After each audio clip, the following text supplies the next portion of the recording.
Olá, colegas. Eu tenho recebido muitas mensagens, muitas cobranças, inclusive, de vários leitores do meu livro de Direito Tributário, de vários alunos e até de pessoas que não são leitores ou alunos, mas que me procuram como estudioso do direito tributário para contestar esse aumento de PIS e COFINS sobre combustíveis recente, que gerou uma repercussão muito grande sobre o preço de gasolina e de outros combustíveis para todos nós. Perguntam se esse aumento não teria que obedecer àquele prazo mínimo de 90 dias que a gente chama em direito tributário de noventena. Olha só, o que está acontecendo é algo gravíssimo que, inclusive, eu já tinha dito há mais de 10 anos, cerca de 16 anos, que poderia vir a acontecer. O que é que ocorre? Vejam só, o Supremo Tribunal Federal tinha e tem jurisprudência firmada no sentido de que essas regras que criam prazo para que se cobre um tributo que acabou de ser aumentado ou que foi criado, a regra da anterioridade, cobrar só no outro ano, a regra da noventena e esperar 90 dias, essas regras são garantias individuais das pessoas. A ideia básica é proteger você, como contribuintes, contra aumento repentino de carga tributária. Claro que quando se aumenta a carga tributária, se você estava com um orçamento bem apertado, para você resolver o problema, só se você conseguir mais receitas ou diminuir suas despesas. Se você reorganizar seu orçamento. Aí o direito lhe dá um prazo para você reorganizar o orçamento. Pelo menos 90 dias entre a data do aumento e a cobrança só no outro ano. Existem exceções, é verdade, mas são exceções. A regra para os tributos é esperar a virada do ano e esperar passar o prazo de 90 dias. Em 1993, o governo tentou criar o IPMF, Imposto Provisório sobre Movimentação Financeira, sem obedecer a, dentre outras coisas, esse prazo de cobrança. À época nem se falava em noventena, noventena era só para alguns tributos específicos, mas sem esperar o outro ano. O Supremo disse que isso era inconstitucional. É uma garantia individual do contribuinte para que a gente possa reorganizar o orçamento para enfrentar esse aumento de carga tributária. Muito bem, mais à frente, com a emenda 33 de 2001, o governo novamente tentou um mecanismo para fraudar, para burlar esses prazos que não canso de repetir, são prazos para nós. O que é que o governo fez?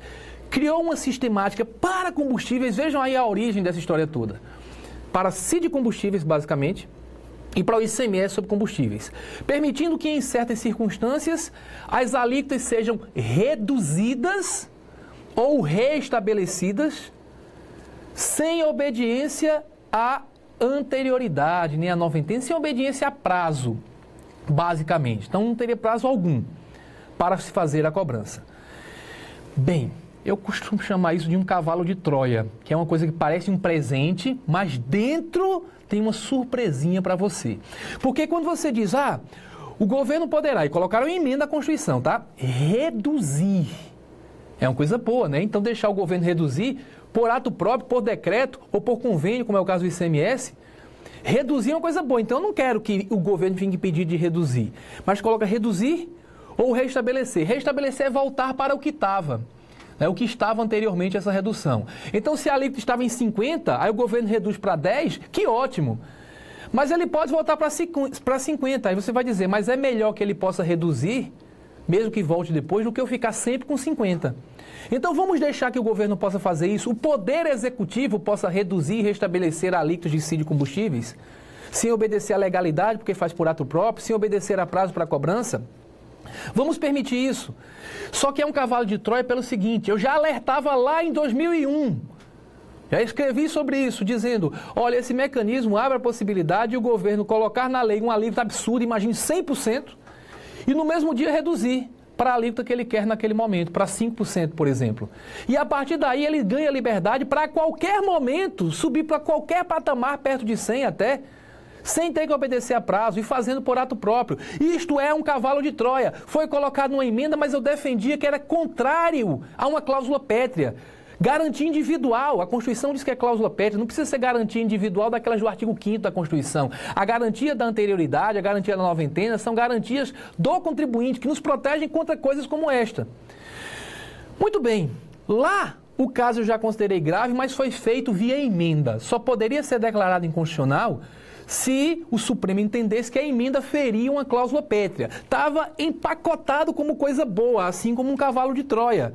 Empacotado como coisa boa. Pode reduzir e restabelecer, mas eu adverti do perigo. Só que mais à frente o governo fez algo parecido por lei. Aí por lei é complicado, porque a Constituição estipula regras, a gente chama de princípios, mas se for olhar são regras de anterioridade, noventena, só cobra no outro ano, só cobra depois de 90 dias. Então, se a Constituição estipula isso como garantias do contribuinte, ora, só a Constituição pode criar exceções. Como é que você vai admitir que a lei venha criar exceções a regras para as quais a Constituição já disse de maneira estrita quais são as exceções? Exceções, como o próprio nome diz, são excepcionais. Nos outros casos, tem que valorizar a regra. Poderia uma lei criar outra exceção? Bem, não poderia. Mas, novamente, empacotaram como um cavalo de Troia. Na Lei 9.718, que trata de PIS e COFINS, a legislação de PIS e COFINS é uma bagunça geral. Às vezes, me parece que é propositadamente bagunçada para possibilitar alguns manejos sem que as pessoas percebam o que está acontecendo. Então, na Lei 9.718, no artigo 5º, parágrafo 4º, tratando de PIS e COFINS, especificamente sobre combustíveis, criou-se um regime especial de apuração e pagamento de PIS, PASEP, COFINS. Regime especial, com cara de benefício fiscal, você pode optar por aquele regime. Colocou-se lá quais seriam as alíquotas específicas de PIS e COFINS sobre combustíveis. E no parágrafo 8º deste mesmo artigo 5º, se colocou que o Poder Executivo poderia estabelecer coeficiente de redução daquelas alíquotas. Olha que coisa boa, olha o cavalo de Troia. O Poder Executivo pode reduzir. Poder Executivo não faz lei, então está autorizando que se faça por meio de ato do Executivo, tipicamente um decreto. Então o Poder Executivo pode reduzir aquelas alíquotas. Só que o finzinho do dispositivo diz que elas podem ser alteradas para mais ou para menos pelo Poder Executivo. É aí a base que está sendo utilizada pelo presidente da República, Michel Temer, para, por ato próprio, um decreto que foi editado recentemente, reduzir essa redução. Ou seja, voltar para o patamar anterior. Percebam, no início colocaram quais eram as alíquotas e que o Poder Executivo poderia estabelecer uma redução, coeficiente de redução. O Poder Executivo jogou lá para baixo. Aí agora, usando da prerrogativa da lei, está retornando para um patamar mais elevado, sem obediência a nenhum princípio. Agora, raciocina comigo. Para que existe noventena? Porque aí, no caso, nós temos uma contribuição para financiar a Seguridade Social, ou duas contribuições, PIS e COFINS. Contribuição para a Seguridade Social, artigo 195, parágrafo 6º da Constituição, ela pode ser cobrada no mesmo ano em que é aumentada. Só não pode cobrar antes de 90 dias. Tem que esperar 90 dias. Esta é a regra constitucional. Não existem exceções entre as contribuições para a Seguridade Social. Tem que esperar os 90 dias. Aí, nesse caso, empacotaram como se fosse um presente. Colocaram pode reduzir, pode restabelecer. Para que a regra existe? Acabei de citar. É para nos dar prazo para que nós nos preparemos para enfrentar esse aumento. E o que está acontecendo agora? A população brasileira está inconstitucionalmente sofrendo com uma ausência de prazo para se preparar para pagar esse tributo. Cadê os 90 dias? Alguém vai dizer, olha, tá lá, na realidade isso não é um aumento, é isso que a Fazenda vai alegar. Não é um aumento, é a extinção de uma diminuição. Ora, o que é isso? Extinção de diminuição, redução da diminuição é aumento. O princípio, repito, a exaustão, foi criado para nos dar prazo e nós estamos sem o prazo. O que o legislador constituinte pensou foi em nós termos um prazo para nos prepararmos para essa cobrança. E, aliás, todo esse problema que eu estou citando, que é querer, por lei, excetuar o que está na Constituição, a gente está falando para a noventena, criticando, portanto, a cobrança antes dos 90 dias, mas ele também existe quanto à legalidade. Porque a Constituição diz quais são os tributos que podem ter alíquotas alteradas por ato do Executivo. Isso é exceção. A regra é legalidade, regra histórica.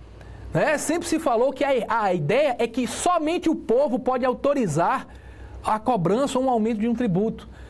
A gente sabe que na prática, chamar os congressistas atuais de representantes do povo, generalizá-los como representantes do povo, é elogiá-los demais. A gente sabe que aquilo não é exatamente representação popular, apesar de ter sido eleito, terem sido eleitos. Contudo, eles formalmente tem a representação do povo. Então, quando eles aumentam um tributo, a gente diz que o povo, por meio dos seus representantes, autorizou o aumento.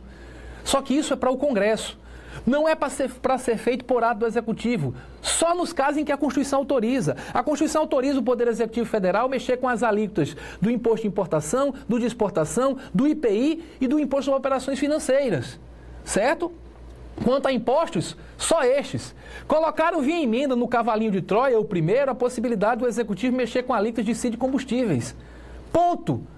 Mas não há uma previsão semelhante no tocante às alíquotas de PIS e COFINS.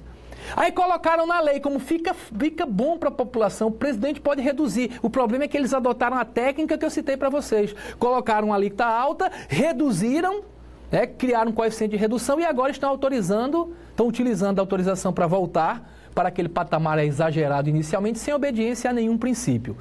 Então, acredito que a dupla inconstitucionalidade no próprio aumento por meio de decreto, porque a Constituição cria legalidade e ela traz as exceções, a Lei 9.718 não pode criar outra exceção, e inconstitucionalidade quanto à desobediência ao princípio da noventena. Contribuição para a Seguridade Social só pode ser cobrada depois de 90 dias. Mesmo que admitíssemos, o que eu não estou admitindo, o aumento por decreto, tinha que esperar 90 dias. Não pode ser uma lei bonitinha, mas ordinária, como a Lei 9.718, a excluir uma regra que está colocada na Constituição Federal.